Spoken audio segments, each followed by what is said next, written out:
When do you know when you actually need therapy anyways? The first question that I always ask is, how much of your day is spent in distress? Is it actually starting to affect your ability to do the day-to-day things that you used to be able to do? Are you feeling exhausted? Is everything a huge drain on you? Are you unable to go to sleep?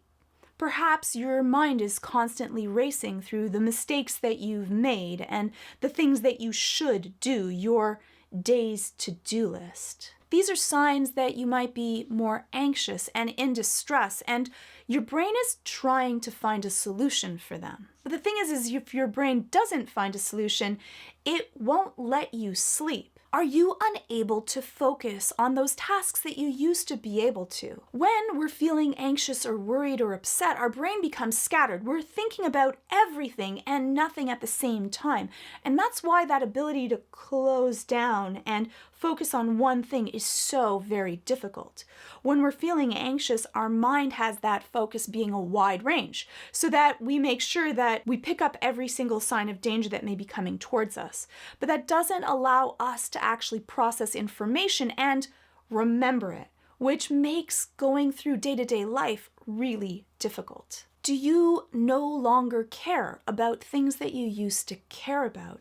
Do you feel kind of meh, like nothing really matters? You're no longer producing that dopamine. Things that used to bring you joy may no longer bring you joy. They may feel like nothing, and that's a really painful, unpleasant feeling.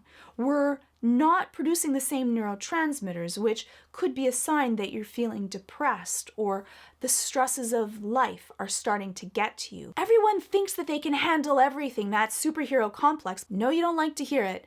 We all have a breaking point. We can all hit that point where we can start feeling scattered, like we're no longer in the center of the universe. We're just wobbling and everything's coming at us and we can't handle any more.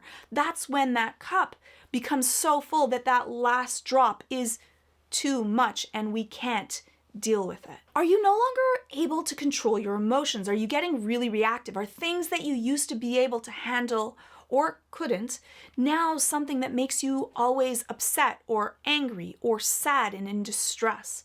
That's a sign that your cup is becoming more full, that you can't handle anymore. And so our emotions get the better of us, because hopefully during our day-to-day life, our cup slowly kind of pours out more than it pours in, so that it stays kind of empty to be able to handle all of those things that are happening in our world. If we're not doing a good job managing, that cup becomes more and more full until even that one last drop is too much for us. And our emotions are there to protect us from having that cup be too filled. Are you having a lot of intrusive thoughts? Are mean thoughts, worried thoughts, fearful thoughts, things that you're like, I wouldn't even worry about this coming and kind of haunting your mind? That's a sign that our brain is trying to stop the next horrible thing from happening. We're perseverating because our brain's going through distress signals in hopes that nothing else bad will happen. And so we're going through all these worry scenarios in the hopes that we'll be able to prevent the unpreventable and be able to control the uncontrollable. But the problem is that having all these worry thoughts can become a self-fulfilling prophecy. 2, it can be self-sabotage. And 3, it's actually distressful to have intrusive, distressing thoughts all the time. Plus, it's not good for you. Having stress daily is not good for your body. Having stress spikes is not bad and actually can be healthy. But having stress all the time is actually not good, because our body is not able to heal. It's constantly running. If you feel exhausted all the time, but you're not actually doing anything, it's probably that your stress system is. And that means that you're running a race while sitting in the same place. Do you feel like you've lost who you are or your purpose or what you should be doing? That feeling of I don't know who I am anymore is often that we filled all kinds of other stuff and lost ourselves. And for some people, they don't even know if they've ever known themselves. I have people that don't know what's their favorite color or favorite pizza topping or movie or what they would enjoy doing right now, or even how do they feel right now. When you've lost who you are, then how do you know where you're supposed to go? Because you need to know who you are in order to get there and to know where you want to get to. Therapy is there to be able to give you those proper tools and techniques, and with the right therapist, can be absolutely monumentally life-changing. Hopefully this video gives you a little bit of when you should possibly seek therapy, and there's other ways. Maybe therapy isn't for you. It's one of those things like you could perform your own heart surgery and you could fix your own car, but unless you're actually skilled in that, should you? This may not be your path, but if it is, these are the signs that maybe you should seek therapy.